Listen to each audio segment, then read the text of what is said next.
Kita beralih ke Jawa Tengah, Saudara. Banjir rob terjadi di kawasan Pelabuhan Tanjung Emas, Semarang Utara, Kota Semarang, Jawa Tengah pada Senin 23 Mei. Air dari laut masuk ke Pelabuhan Tanjung Emas setelah jebolnya tembok pembatas antara kawasan PT Lami Citra dengan sungai dan laut.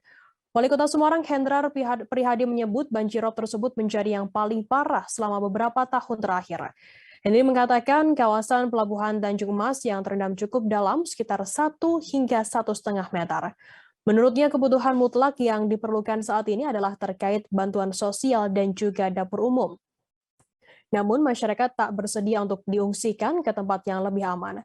Sementara itu Badan Meteorologi, Klimatologi, dan Geofisika atau BMKG Stasiun Meteorologi Maritim Semarang menyebut penyebab terjadinya banjirop tersebut. Koordinator Observasi dan Informasi Stasiun Meteorologi Maritim Tanjung Mas Semarang, Ganis, menyebut banjirop disebabkan adanya fenomena perich atau jarak terdekat bumi dengan bulan. Lantas, apakah fenomena perich itu? Ganis mengungkapkan fenomena perich membuat gelombang di perairan utara Jawa Tengah mencapai 2,5 meter.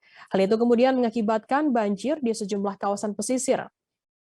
Ganis mengatakan di akhir bulan Syawal mendekati fase puncak pasang. Sementara pada 23 Mei tercatat tinggi pasang 210 cm.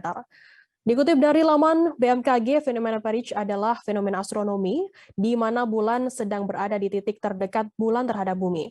Saat fenomena tersebut terjadi, bulan akan tampak lebih besar 14% dan lebih terang sekitar 30% dari ukuran saat purnama biasa atau saat berada di apogee, yakni titik terjauh bulan terhadap bumi. Dampak paling utama dari peningkatan air pasang dari fenomena perich adalah peningkatan air pasang karena adanya gravitasi bumi. Tetapi perich bukanlah satu-satunya faktor penentu peningkatan air pasang. Banyak kondisi atau faktor lainnya yang bisa menyebabkan terjadinya pasang air laut.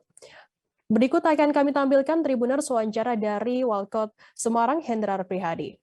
Ketemu persoalannya, kita izin koordinasikan sambil membantu masyarakat. Teman-teman mungkin bisa nggak perlu ke sana lah rombongan, kasihan warganya nanti terganggu.